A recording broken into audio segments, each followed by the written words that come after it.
Hey everybody, and we're back. Welcome to the Sharpshooting podcast. It's been ages since we did one, so it's probably going to be a little rough, but hey, we're trying to get things together. Pete, say what's up there, everybody. What's going on, guys? Glad to be back. Finally doing it. The road to WrestleMania, though it's not as clear as we may think, we'll get through it 1 week at a Yeah, time. yeah. WWE. There's been a lot going on since we've last recorded. They've had quite an interesting ride leading up to this point, which has just gotten even more interesting. But let's just focus on Raw right now. We'll touch on the stuff, other stuff as we go along. So, what was the beginning of Raw? So, pretty much Raw kicks off as expected after last week's Raw, where Triple H attacked Roman Reigns. You had Triple H kicking off Raw, talking about Reigns being injured and how he's not going to appear tonight, and how it's pretty much a mockery, him challenging him. This storyline isn't, like, no matter how hard the WWE try and push this in our face, this whole Triple H trying to stick to his heel role and Roman Reigns being the babyface, it's just not working. When you get Triple H he was cheered last week when he was beating Roman Reigns. He wasn't booed, it was cheer. It's a weird angle, and Triple H is trying to stick to the script and trying to play that heel role. It's just not working. The problem, and it's the problem I keep continually saying, is that people can't get over, like, I guess Royal Rumble from last year, maybe. I don't know. I really think that at this point in time, people are just doing it because it's the cool thing to do to hate Roman Reigns. Yeah. Stop doing it. Get over it. Seriously. You know they want to push him. Everybody knows they want him to be the man. Let him, like I said last week, just let him get the belt. Let him see where they're going to go with it. And then he'll have, I promise you, his reign's not going to be super long anyway. Yeah, that's a fair point. I mean, it even stems back to that Walking Dead episode. They're dishing us the shit. We may as well bite, chew, swallow, repeat, Exactly. just get it over with. Right. But bite, chew, swallow, repeat. Just get it over with. But so Dean Ambrose ends up interrupting, and Ambrose, as he is, he's already got one fight, but he's already looking for another. He challenges Triple H to a fight for the belt, saying that he's the last guy Triple H wanted to fight at WrestleMania. And, I mean, it's leading up to this WWE Network special that they're going to have on March 12th, where they fight for the belt, which, if we were to discuss that, which we will do towards the end, I think, I got some things to say, but Triple H... pretty much all he did in this whole section was bank on him being the heel. Then he just threatens to use the League of Nations against Dean Ambrose as like a punishment, even though they pose no real meaningful threat. And he tells Dean that he's going to have a match against Alberto Del Rio later in the night, which, again, League of Nations, the faction just doesn't work. They haven't done anything meaningful for us to be like, okay, shit, Dean's in trouble. Yeah, they're trying to use them as like goons for the authority, but you know, I like Rusev. I actually do like Alberto Del Rio, but you know, WWE has made Wade Barrett inconsequential. They do nothing with that man to make you care about him, which is fucked up because he's not that bad. And of course, everybody's over Sheamus. I think people have been over Sheamus for years now. I don't know. I mean, I guess since they don't have the Shield anymore to sick on people, and the they Wyatt's missing. The Wyatt family's just it's like it's not like they could use the Wyatts anyway. The Wyatts would be their own entity. They'll do. So pretty much after that wraps up, you get into the first match of the night, and I was actually really excited for this match. Becky Lynch versus Sasha Banks. And overall, this number one contenders match for a match against Charlotte at WrestleMania, the match itself was bitterly disappointing in my eyes, at least. It was short. I expected a lot more, as both of them are pretty much at the top end of the wrestlers in the WWE at the moment. And the result, I don't know. I mean, I can see the path WWE are trying to clear on the road to WrestleMania with this whole Charlotte, Becky, and Sasha angle. Like, obviously, the way they're shaping it is that it's going to ultimately lead to a triple threat for the belt at Mania, which could possibly be a really great match, a really great Divas match at Mania. But this match itself I felt like it should have had more, being that it was for a number one contender spot for the belt. I mean, it was solid. I think the length probably was what made it less than what it was. That's the thing. They don't give the divas a lot of time to work. Even when you have top tier divas, you're still limited to the 5 to maybe 8 minute run, as opposed to, most they'll give a match between Dolph Ziggler and fucking who, like, Sheamus. That shit'll run for at least 2-3 commercial breaks, Yeah. No, that's the problem the Divas are having, and really, I hope if they do this angle, like I said, it could be a massive WrestleMania moment. So give it the time it needs. It's just they have a bad way of like making these titles mean something, because that being a number one contender match for your belt, your only Divas belt, needs to be worked a little bit harder. You can have the same result. You just need to extend the match a bit and make them fight it out a bit more. Yeah, that would be cool, but WWE, So the second match of the night is the biggest complete what the fuck, like what just happened? What did we just watch? So the second match being the Mezz vs. Dolph Ziggler in possibly the most horrible match I've ever seen. And just when I thought Dolph Ziggler could sink no lower, see, I put Dolph Ziggler as the most popular jobber. He is the he's guy the best.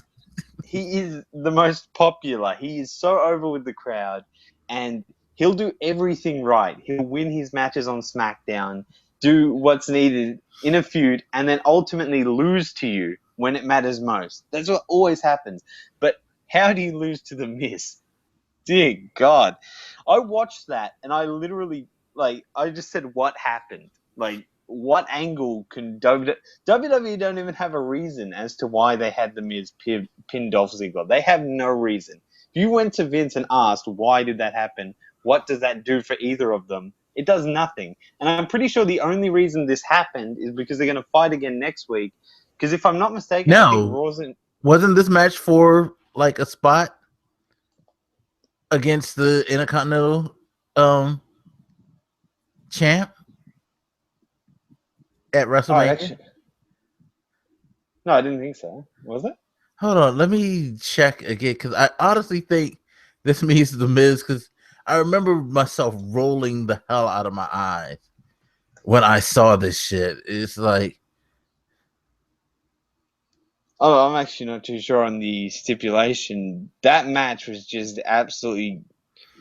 I don't see how The Miz is still an actual wrestler. Like, I mean, he must do some incredible okay, things no, off I thought camera. it was. I remember Yeah, about the IC belt. yeah, no, I didn't think so. But it's pretty much. I'm pretty sure that No, it's wait, led is up to. it? Is it? Because I think they're gonna. I think they're gonna have another match next week. Because if I'm not mistaken, I think Raw's in Chicago next week, and they're both from Chicago, aren't they? I don't know where The Miz from. I know, Dolph's from like Cleveland. He's from that. I mean, he's from Oh the yeah, they are. They're from. region. They're both from Cleveland. They're both from the same place. But I don't know where. I think Raw actually might be in Cleveland. It's Cleveland or Chicago. I'm not sure.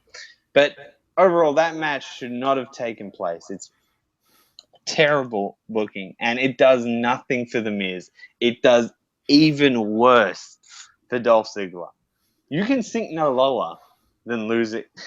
I would rather him lose to Curtis Axel. Which is kind of sad right about now. But I didn't. Yeah, this. I was just like really. Now we'll see. Hopefully, Mizz is going to be at WrestleMania. That's all I keep thinking. Is that they're trying to find a way to get the Mizz a spot at WrestleMania. And I don't know why. I really wish they wouldn't, but yeah. Whatever, WWE. Fuck you. Let's just leave that in the past because that's terrible. So next we had Stephanie with her acceptance speech, and it's pretty much the basic stuff. She came out because she didn't get a chance to give a speech when she won it last week. Yada yada yada. She's angry with her brother, and she felt betrayed by him, and she promised that by the end of WrestleMania, pretty much, that everyone would be bowing down to her and Triple H. It's just, that storyline just makes me sick. But it's good to see, it was good to see Shane back last week. And this was pretty much your basic talk from Stephanie McMahon. Just straight to the point, really. Yeah, going back to the Shane thing, I will say this, that was very, very unexpected to see him all of a sudden show back up on the scene. Like, that dude's been gone for how many years? At least 7 years. Doing business with another company that had no association with WWE whatsoever. Now all of a sudden he's back and all that, wanting to be in control and all of that. Now I know a lot of people are excited about this. Me personally, I'm not that excited about him and the Undertaker, Hell in the Cell, because I just feel like, wow, it was cool. It was a cool surprise to see Shane. I don't know why this is a WrestleMania match for the Undertaker. Out of all of the Undertaker moments that we've had at WrestleMania, I don't know how this is going to be. You know? Yeah, that's something we'll definitely talk a bit later in Raw when it gets to that magical moment. But definitely, it's just a basic promo. It doesn't really do much. I mean, the award pretty much is next to nothing. It could be a plastic cup, and it would probably give the same. This was a foil for the moment. That's all. That's all. So we go on to match 3 of the night: the Lucha Dragons versus Sheamus and Rusev. And to give WWE credit with this League of Nations, at least they're letting them win. I'll give them that. If you're going to make a stable, they have to win, even if they're doing it dirty. And this was no real exception. Rusev and Sheamus pick up the victory. Kind of weird for the Lucha Dragons because they're in that odd phase between an established tag team and then almost look like Kalisto's going to go solo. I don't know where that tag team is at. Yeah, the fact that he's the U.S. champ, that kind of looms over Sin Cara, who, we know he's pretty much at the height of where he's going to be right now, unless they actually give them as a tag team a serious push and let them get the belts. Sin Cara is not going anywhere. I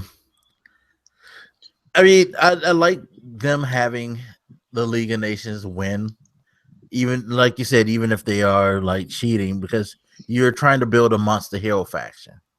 I don't think WWE right now. I guess you have the Wyatts, but the Wyatts are kind of in that middle zone where it's they're a heel, but they're way too over for the crowd to take as a heel. Plus, it's they're more like a following for at the end of the day. You see them trying to make that turn with the Dudleys being the heel tag team and things like that. And it's the New Day, even though they're supposed to be heels, again, they're a little too over because of their antics. So they're not really taken like as a super serious heel. And I guess this is probably the best that you could do as far as getting a super serious heel faction. Because let's be honest, even if he was a babyface, nobody likes Sheamus. It's just the way it is right now. Sheamus ain't gonna ever get over again, I don't think. Rusev has always been a really good heel, so that works. Alberto Del Rio, I think he's better as a heel than he is as a face anyway. Definitely better as a heel. Yeah, and then Wade Barrett is sadly just underused. Yeah. Very limited. So, he won the King of the Ring, and what has this man done? That's sad. The King of the Ring seems to be the death of your WWE career these days. Pretty much. So, as we said, Sheamus and Rusev pick up the win, but it's also, in a way, good to jot down that Alberto Del Rio did attack Kalisto after the bell, meaning that more than likely you're going to get an Alberto Del Rio versus Kalisto match at WrestleMania. I really don't see any other angle they can put on the United States Championship at the moment. Yeah, I see none. Yeah, it's sad that they haven't really pushed Kalisto with that belt into other areas. Like he hasn't defended it beyond Alberto Del Rio, has he? I can't think of any. Yeah, I can't think of any other matches he's had as U.S. champ outside of the Del Rio feud. So we move on to match 4 in what was a squash match, essentially. The Ryback versus Adam Rose. Ryback's character, the storyline obviously didn't work, okay? That storyline with Ryback, The Big Show, and Kane versus the Wyatts, that was a stupid storyline to begin with. It did not make sense. One, because Wyatt claimed that they were taking out the biggest and stuff, the biggest superstars. None of those wrestlers have done anything as of recently. There's no reason. And they had a perfect, what was the explanation for why the Wyatts attacked Brock Lesnar at the Royal Rumble? They eliminated him, they attacked him. It didn't make sense. And then they completely skipped that, and they've moved. And now Ryback's gone on his own, saying he has to watch out for himself. I just don't... Ryback's in this really weird spot of, no one wants to see him a champion. Yeah. But he can't just keep having squash matches. But I think WWE wants him to be the champ. That's the thing. I really think that WWE wants to, because Vince always likes these big guys anyway. Yeah, no. I don't know where they're going to push him and it's weird because he did a squash match against basically a heel faction, but he did it in a heel type of way. You know what I mean? He was really brutal, vicious about it, and I don't know. I mean, Ryback's for at least the foreseeable future is going to be playing that face, but I don't know. It's just he's in an awkward spot, and touching on that, as I mentioned, the whole Wyatt versus Brock Lesnar sort of scenario. I actually have a prediction. I will say it towards the end, actually, but I have a feeling that they're going to play a role in WrestleMania outside of a match, just in another way. So we'll move on to match 5, which was probably, I'd have to say it was probably my favorite match of the night. This was the New Day versus Y2 AJ, and like I was saying to you before we started, it's actually really good to see Chris Jericho and AJ Styles teaming together, even though we all know it's not going to be forever, or this isn't the be-all and end-all for AJ Styles. It's just a really fun tag team to have, and the New Day, as we know, they're really good wrestlers as well, so they made it entertaining. And the result was actually pretty interesting in terms of how things go, because as you know, the New Day are the tag team champions, and now you've had Chris Jericho defeat Kofi Kingston and pick up the win. Yeah, it's funny because I kind of wish this could have been something that could have happened years ago, like when Jericho was more in his prime. Because this would have actually been a really, really good tag team to throw out there. Like, seriously. Not just like something to do now, just to keep AJ on the map and to get him over with the crowd. At least that's what I think they're trying to do. I don't think you really need to. WWE has a weird way of utilizing new talent when they bring in new people. It's very, very. It's just like how with Neville, they kept throwing him with other people too in the beginning. Yeah. It's like people. He's over. Push him like he's over. You don't have to treat him like he's not. Yeah, AJ Styles, especially with him, he's come into the company. Pretty much any wrestling fan at this current moment knows of him, or is at least knows who he is, or has at least heard of his name.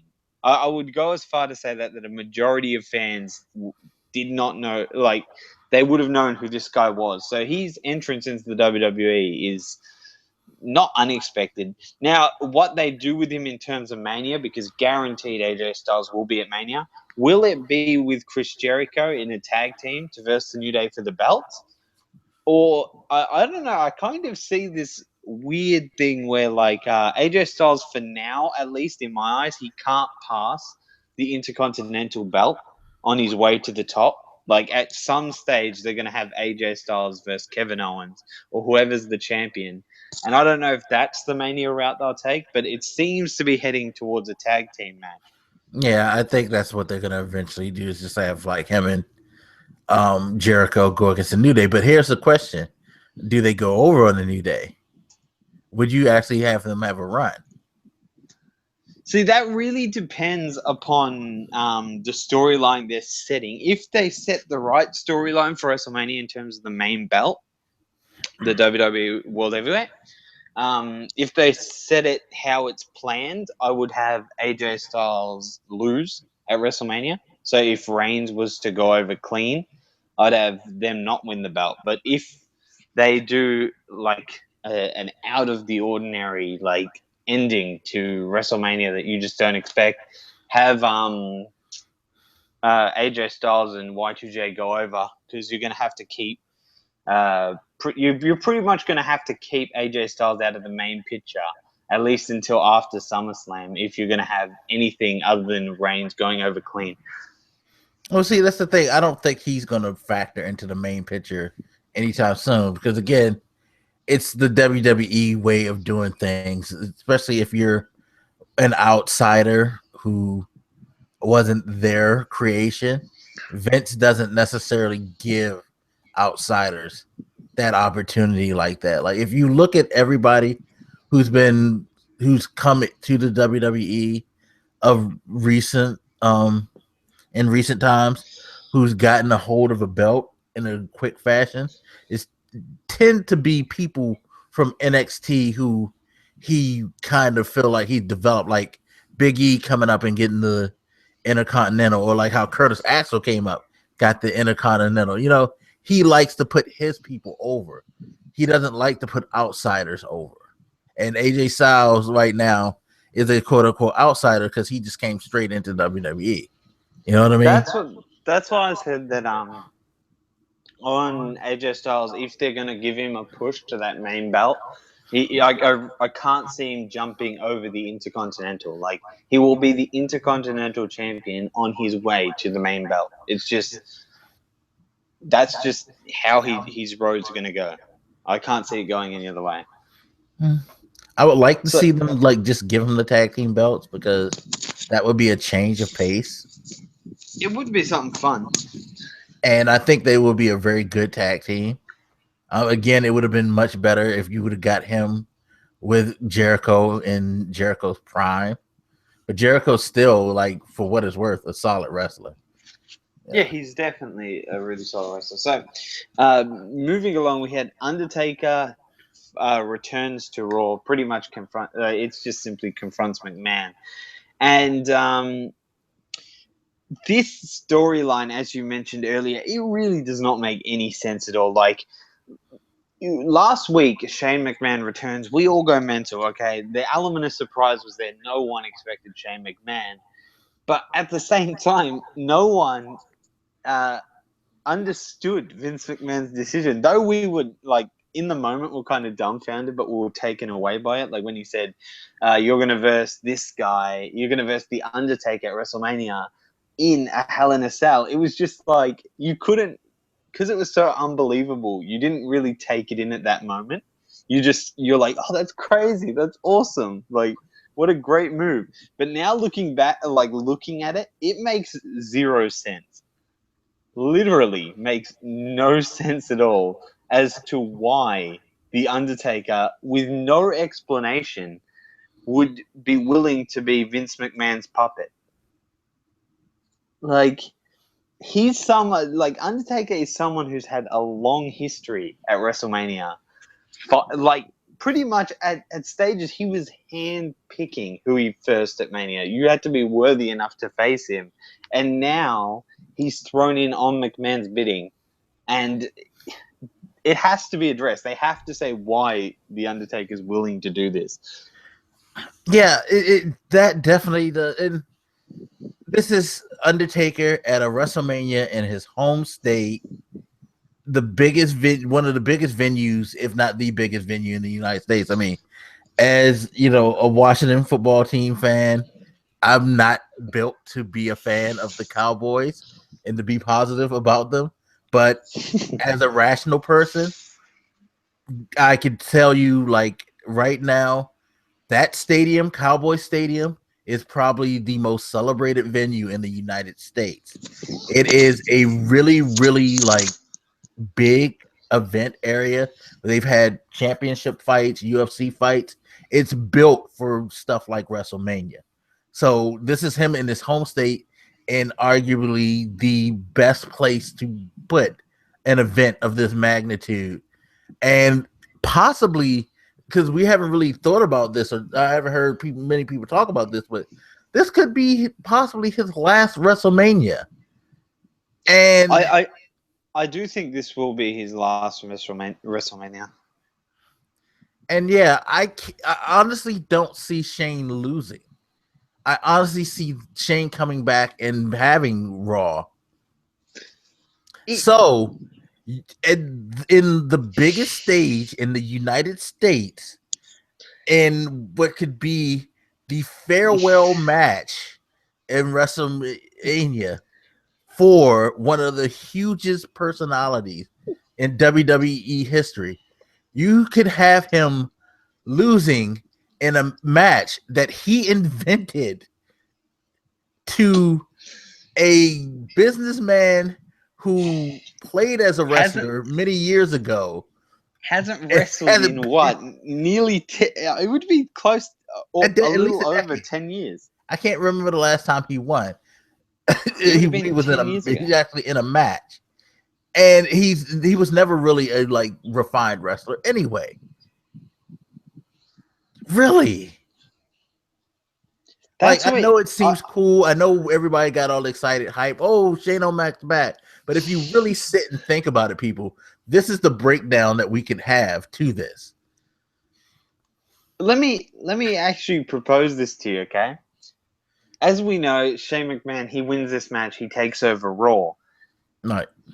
Okay, but if he wins, we've got to factor in that will be 2 losses that The Undertaker's had at WrestleMania. Yep. What does that do to Lesnar? Lesnar breaking the streak. What does that mean? That kills the whole, like, I conquered this, like, phenomenal streak.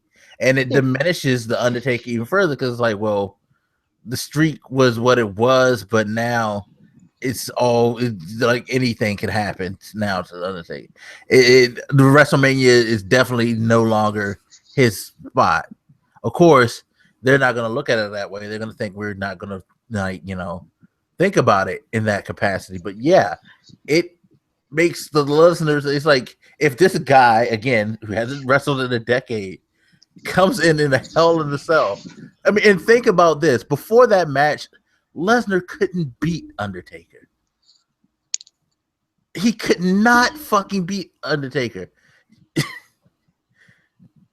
And if Shane wins, it's like, well, you, the Beast, the Conqueror, Suplex City, struggled against this old man, and then another old man comes in and beats this old man. First try. It won't make sense. They're gonna have to find a way to angle it where. And see, I kind of have an idea how they would angle it, and that would even piss me off further. No, there you go. The only way I could see them giving Shane the win is Undertaker beats the hell out of him, punishes him, and then to like piss Vince off or whatever, he lays down and lets Shane gets the win. Jesus Christ. And that is the most acceptable way I could see Undertaker losing at WrestleMania. Even I don't accept that. This match shouldn't happen. It really, really shouldn't happen. Well, they got a few weeks to really take a step back and hopefully change things up. So we'll slowly keep it rolling, and then we'll get, because right at the end we can do some WrestleMania talk. On to the next match, Jey Uso versus Bubba Ray Dudley, and it's an obvious, like, the thing is, the setup makes sense, like, have the Usos as the real baby faces, and to be fair, it's been pretty fun seeing the Dudleys as the heel, even though it's kind of stupid how they say we don't want to be recognized by a piece of furniture, we want to be our own, we want to go off our own success, like, fair enough. And this match, it's leading to Mania. Bubba Ray Dudley ends up picking up the win over Jey Uso, as it was pretty much a distraction from Devon, and then Bubba Bomb to end the match. Nothing special. I mean, this really did nothing at all. In fact, I would say it was just kind of like a little time killer. It adds to the feud, yes, but it didn't do anything on the night. All it does is just, like, fast forward us closer to an Usos WWE WrestleMania moment, which is they're going to fight the Dudleys. If they're going to do the Dudleys and Usos in WrestleMania, please don't have the Usos go over. I don't know. That seems to be the way they're heading. I can't see any other way. I know. It should be the Dudleys should go over and then let them push. That's why I could kind of see them giving Y2 AJ the belts, because then it'll be put on a recognizable face, even though the New Day, like I said, is kind of like an in-between, even though they're supposed to be heels. Because then you could have the Dudleys get their record tag team championship win against them in another, like, Money in the Bank or something like that. And, that will work to that way, because if not Y2AJ, you're going to have to find a face that you're going to be willing to take the tag team titles off of the New Day, so that you can at least put, now that the Dudleys are heels, you can at least put them in a position to get that title again. At least that's the way I would try to work it. Well, that's fair enough. And like that match, the match on Raw tonight, it's pretty much just for the highlight reel for when they make that little package before the match, promoting the match. That's pretty much all it did. Oh my god, I don't.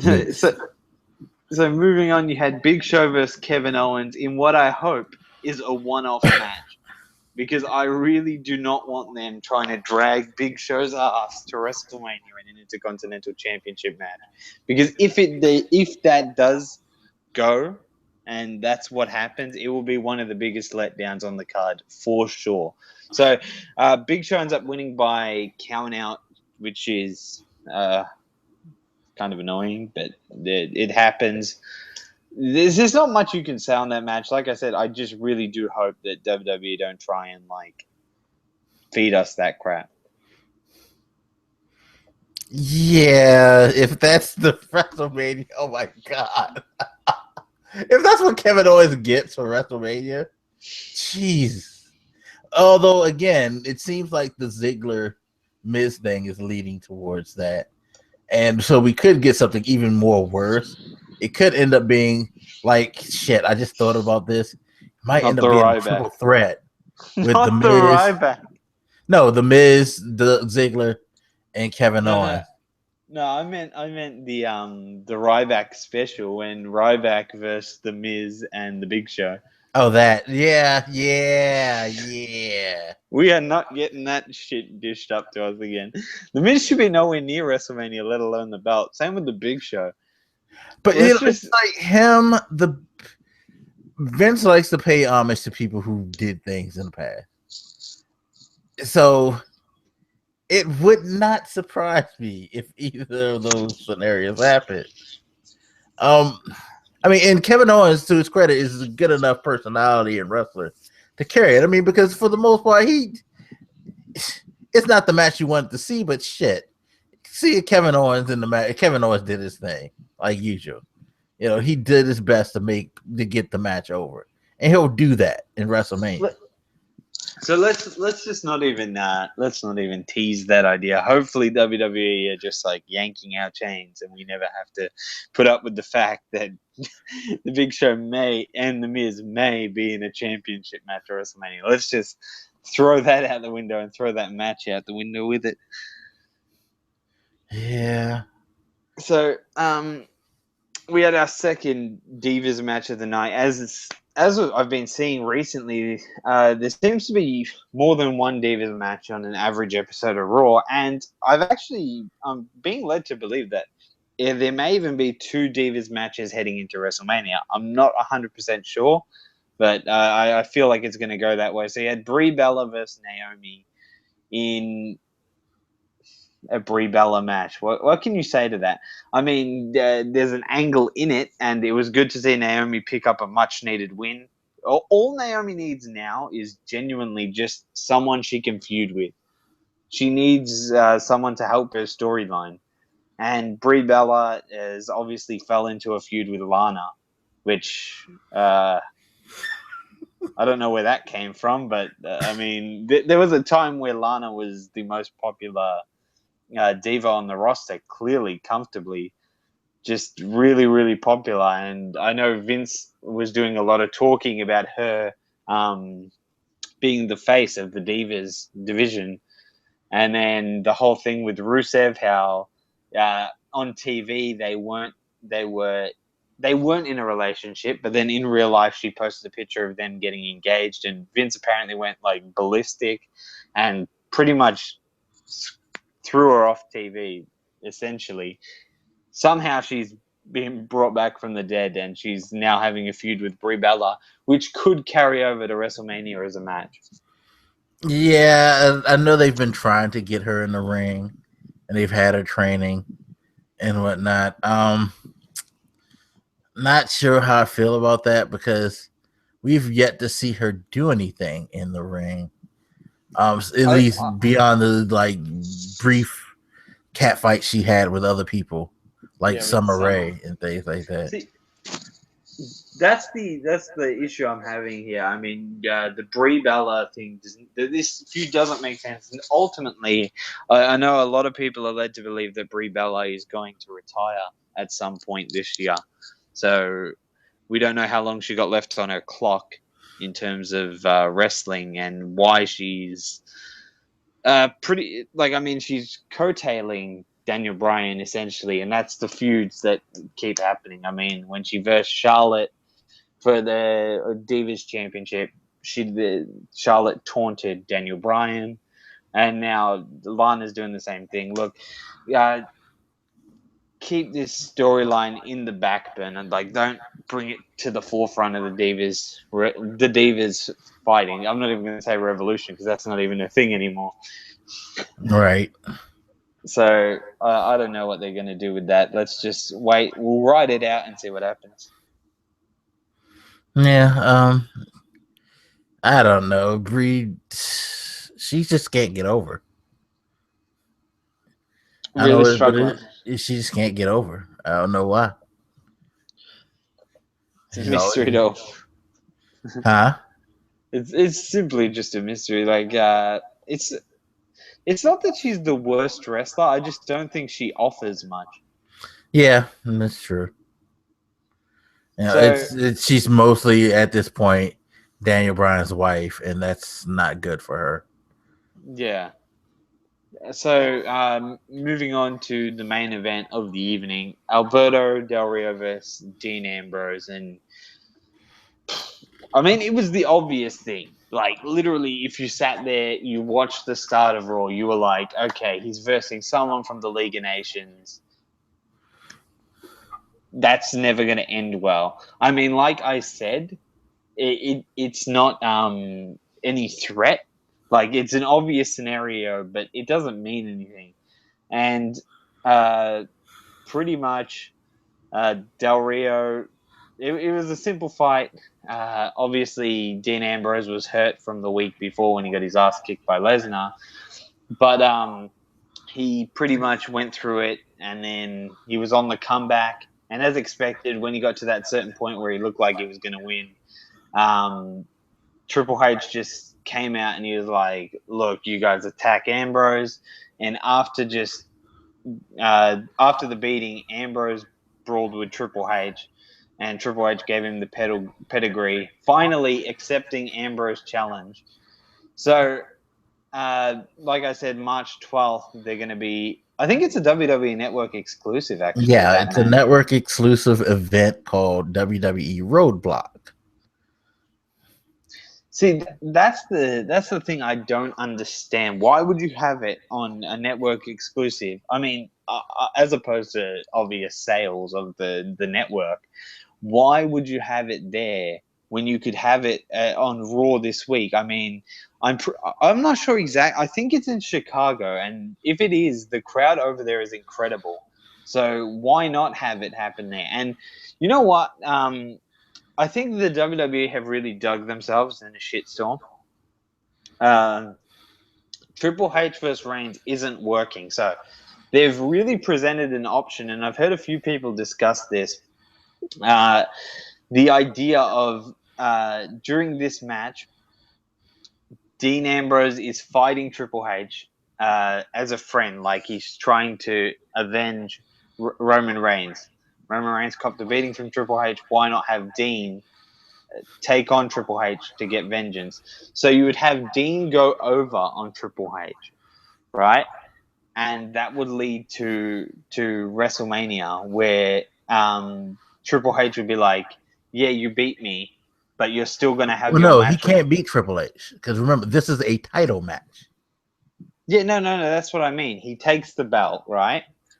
And it goes to Mania, and he goes like, "You're versing me again in the rematch." Reigns comes out as well, and it makes it a triple threat. But Triple H says to Dean Ambrose that you've still got to have your fight against Brock Lesnar earlier in the night at WrestleMania. So it would be similar to Daniel Bryan's story of getting Dean to do the whole rigmarole of Daniel Bryan, kind of imitate it, but at least at that point, you can have Reigns play the heel. You could even have Reigns have a heel turn at WrestleMania, like actually a genuine heel turn as opposed to being a babyface. Maybe he beats on Dean relentlessly and just doesn't stop. I honestly think they're leading to a Dean heel turn for some reason. That's just me. I think Dean's too over to have the heel turn. That's why Reigns has to do it. But I know that WWE somehow I feel Dean has to be in two matches at once. I mean, that could happen. He could be like defending, and then that would be very interesting. That would be extremely interesting too, because what would that make the Brock match if you beat Triple H? Is that a title match? No, I would have that as a regular match. Just no holds barred as assumed. So it'd be Dean goes through that match, pretty much gets injured. And the good thing about that match is you can have the Wyatts attack Brock Lesnar, right? That could be And then build towards that. So that would be picking up where they left off at the Rumble, bring it to WrestleMania. They have a massive moment here. They attack Brock, and Dean Ambrose scrapes through that fight. Like, he pretty much gets through by the skin of his teeth. And it leads Brock Wyatt. You can drag that to SummerSlam pretty much if you wanted to, as long as you give us backstory and reasoning as to why they do it. But that sets up, that's a really solid ending. And then Dean gets through to the main event. And that's where you can really improvise there. You can actually have Triple H removed from the match completely and just have Dean versus Reigns. Yeah, I think if Dean beats Triple H, Triple H is not going to be at WrestleMania. Yeah, well, which I think would be an even smarter thing to do. You have Dean versus Reigns. Maybe that's where the heel turn could be even more adamant, because The Rock is going to be at WrestleMania, guaranteed, right? Yeah. So you have Reigns beating up Dean. Like, Dean's obviously injured heading into the match. You have Roman Reigns beating on Dean. And then you have The Rock come out and say, like, stop, like, you've done enough, just pin him. And then Reigns hits The Rock. I don't think they'll go that far. Not that far, but I understand. Like, that would be a massive heel turn. But, I mean, everybody wants Reigns to turn right now. The thing is, if Reigns turns, it would make his. If he won the championship, if he wins it as a heel, it will make it a lot less easier to swallow than if he wins it as a face. I don't know if people are going to be happy either way. I guess, yeah, they would be a little more tolerant if he goes over as the bad guy instead of the face. It's such a weird position because it's like I'm not understanding people's anger over this. I think the reason why WWE is continuing to do this is because Vince is not going to let it go. I just want to, like, with Roman Reigns, I feel like no one hates Roman Reigns. Everyone hates how he's booked. He is booked in ways that no possible human can get out of. He does things that you shouldn't be able to do. He is John Cena, essentially. Yeah. And but that's I why feel like they're going to keep force feeding it until people stop. They will. WWE at that time. Like I said at the start of us, like when we started recording this, it is The Walking Dead all over again. The same quote is used right here in the WWE. They've gone this far. They're feeding us the shit. We're copying it. It doesn't matter. It's too late to pull the pin. Like, it's inevitable. Some way or somehow Reigns is walking out of Mania with the belt. Yeah. Just get it over with. Pull the Band-Aid off, people. Let it happen. And then we can start going into other start the healing process. Yeah, because I really think until they let this transgress, he's just always going to pop up in the picture. He's going to be a mainstay in a championship picture. He's not going anywhere. So, do you want to just go ahead and eat the shit now, or do you want to let it linger? That's it. And pretty much that sums up really Raw and the direction it's heading. I mean, we'll know more for certain in the coming weeks as they start to pin the pieces together and we start to see it. Other than that, is there anything else you wanted to add in terms of Raw? No, I mean it was Raw. I really think the Shane thing, as excited as I probably should be, I'm not. I really feel like the Shane thing mars I think things for me. it's confusion is overdoing excitement. Yeah, We don't know what to expect from it at the moment, and that's the biggest thing. Like a lot of us, we don't like. I speak on behalf of most WWE superstars. They don't really like change. They like knowing what's coming. So this is just like it makes zero sense, and we don't know why they're trying to do it. It's just a waiting process at the moment. We'll find out probably a lot closer to Mania why Undertaker's doing what he's doing. yeah. It's not. Nah, it's not. Really quick. Just touching on NXT right now. Last show, Vaudevillains won. They're trying to get a push back up to the championship. Emma beat Santana Garrett. They're still trying their best to get Emma back on I mean, track. it's the international thing. I think with Emma, like the fact Yeah. that she's from Australia, she's kind of a draw for Australians. So that Yeah. part I understand. Austin Aries was supposed to make his debut, but Baron Corbin beat the hell out of him because he wants his title match back.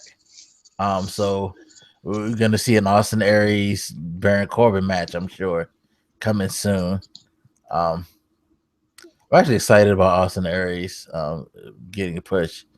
Elias Sampson squash match against Steve Cutler. They probably shouldn't be doing squash matches anymore because see Baron Corbin for people who you had to do squash matches and then nobody gave a fuck about after he finally lost. And Finn Balor fought Neville, which was I thought kind of strange that Neville came back there. But good match, really good match. I mean, expected to be a good match, And they had Finn Balor do the Bloody Sunday, which I love. Bloody Sunday. If you don't know, it's basically a suplex turned into a brainbuster. Like it's the way he does it. It looks really good, and I'm surprised. WWE, like I guess since now we have AJ Styles, and they're comfortable with him doing Styles Clash occasionally. Why not let Finn Balor do Bloody Sunday? And the Balor Club thing. I don't know if I like them calling it the Balor Club, but nah. Call it Bullet Club. He should have some rights to that name to be able to use Bullet Club, maybe, but I don't know. I have a feeling that eventually you're gonna get like a WWE version of the Bullet Club anyway, because you still have the rumors of Carl Anderson and oh gosh, I just forgot his name, his partner. But like the tag team of the Bullet Club are rumored to possibly sign with WWE, maybe. So we'll see. We shall see. But anyway, that's about it. So yeah, pretty much. We'll definitely be covering pretty much all the Raws leading into WrestleMania and WrestleMania itself. We may also do one for the separate pay-per-view, Triple H versus Dean Ambrose. Yeah, we're gonna have to talk about that because that kind of throws a monkey wrench into things when you think about it. It's like you're establishing a chance where you could have the title swap hands. You could change the main event of WrestleMania, like 2 weeks before. Yeah, that's it. So we'll definitely be covering that, and yeah, pretty much that's it. All right, everybody. Thank you for watching. Glad to be back. Hopefully, we can stay consistent and keep a regular schedule with you guys. I know we say that, but seriously, we need to stay on top of that. Definitely need to stay on top of that. All right, Pete, go ahead and say farewell to the people. All right, take care, guys. Thanks for watching and showing support. For everyone actually watching, like Mike said, we've really been out of it, but we're gonna try and get back into it.